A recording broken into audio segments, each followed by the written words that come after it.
کہ پروردگار کہاں ہے وہ چمکتا ہوا چہرہ، وہ درخشاں. ہمارے استاد ایک عالم دین سے نقل کرتے ہیں، شخص حج پہ گیا، 7ویں 8ویں ذی الحج تھی، رش ہوتا ہے حج میں.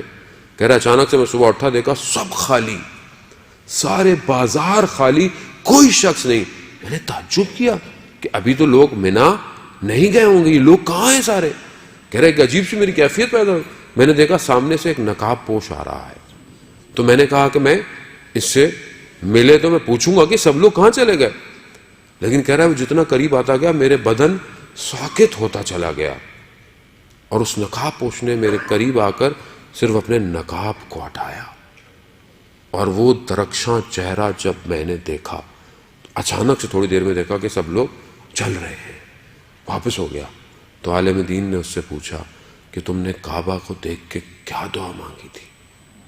کہا میں نے جیسے کعبہ پہ نظر پڑی تھی تو میں نے کہا تھا اللہم ارنی طلعت الرشیدہ، کہ پروردگار مجھے وہ چہرہ دکھا دے جو وقت کا امام ہے. تو وہ کہتے ہیں کاش تو نے یہ بھی کہہ دیا ہوتا کہ مجھے کلام بھی کروا دے اس سے. عزیزان محترم، دلوں کا طبیب ہے امام زمان، میرے دل کی ہر چیز سے واقف ہے میرا وقت کا امام، مگر کہاں ہے میرا امام؟ متى ترانا، میں کب دیکھوں گا اس کو؟ وارث رسول ہے، بعثت کو تکمیل پر پہنچانا اس امام نے سارے کام کو. وہ جس معاشرے کا قرآن وعدہ کر رہا ہے، جس معاشرے کے لیے قرآن کہہ رہا ہے، اس کو یہ امام آ کر کمپلیٹ کرے گا. معراج کی کمال ہے یہ وقت کا امام. ساری خوشیاں ہوں میری، اور اگر میری خوشیاں ویسی نہ ہوں جیسی رسول کی خوشیاں ہیں، ابھی میرا اپنا کوئی کام ہو تو میں بہت خوش ہوں، لیکن آج کی رات میں کتنا خوش ہوں. آیت اللہ جواد ملکی تبریزی فرماتے ہیں کہ بعثت کی رات جو کہ مبعوث کی رات تھی، کہ اگر رسول نہ مبعوث ہوتے تو انسانیت بشریت کمال پہ نہیں پہنچ سکتی تھی. اس سے بڑی خوشی کہہ رہا ہے ہی نہیں بشریت کے لیے. لیکن اگر تم محسوس کرو کہ تم اس پہ اتنے خوش نہیں ہو جتنے تم اپنی باقی اور دنیاوی خوشیوں میں ہوتے ہو، تو سمجھ لینا تمہارا نفس بڑا پست ہے، پست ہے. باقی خوشیوں میں تو میں بڑے اچھے اچھے کپڑے پہنوں، مٹھائی دوں، یہ دوں وہ دوں، اور اگر یہ رسول مبعوث نہ ہوئے ہوتے عزیزان محترم، یہ سب ایسے ہی تھا. نہ یہ ممبر ہوتے، نہ آپ ہوتے، کچھ بھی نہیں ہونا تھا. یہ ہم بھی جاہل عرب کا زمانہ تو آپ کے سامنے ہے کیسے تھے. تو یہ خوشی ہے. اب آپ بولیں مولانا صاحب خوشی میں تو آپ ٹینشن دے دیتے ہیں، ہم لوگ کیا خوش ہو. صلوات بھیج دے محمد والے محمد.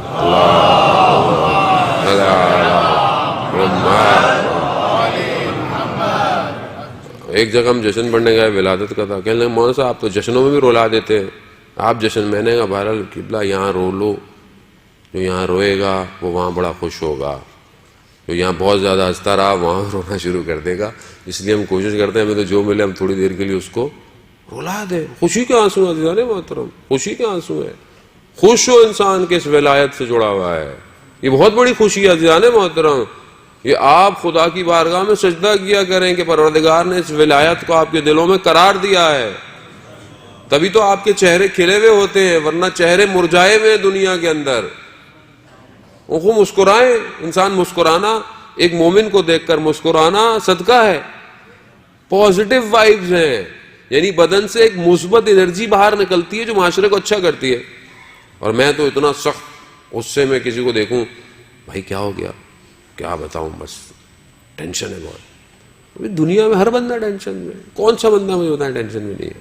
چھوڑیں اس ٹینشن کو، مشکل ہے، مشکل کو فیس کریں عزیزان محترم، تو پھر مشکل نہیں رہے گی. وہ مشکل کے آگے دب گئے تو آپ کو دبا دے گی. وہ اب کھڑے رہیں. جب قرآن کہہ رہا ہے ان مع العسر یسرا، کہ ہر مشکل کے بعد کیا ہے، آسانی ہے. تو اب یہ قرآن کو مانتے نہیں ہیں، مسئلہ تو سارا یہی ہے. قرآن کو نہیں مانیں گے. فلانے نے کوئی بات کی تھی اس کو مان لیں گے، فلانے نے یہ کوٹ کہا تھا اس کو مان لیں گے. خدا جو کہہ رہا ہے اس کو لگائیں، اپنے کمروں کی دیواروں پہ لگائیں، اپنے آفس کی ٹیبل پہ سامنے رکھیں کہ ہر مشکل کے بعد آسانی ہے. خوب زندگی آسان ہو جائے گی، خوب ایمان تازہ ہوگا. ایمان مضبوط ہو. ہم اس رسول کے ماننے والے ہیں کہ جس کے لیے ملائکہ آگے پیچھے، ہر چیز کائنات آگے پیچھے. تو خوف کس چیز کا جانے محترم دنیا سے؟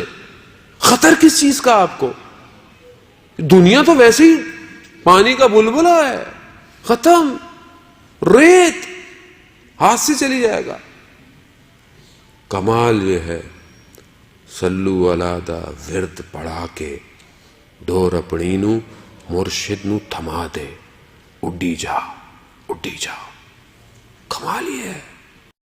درود جمعے کا دن ہے، ویسے بھی اہل بیت پر زیادہ زیادہ درود بھیجنے کا دن ہے. صلوات بھیج دے محمد. اللہ صلی علی محمد.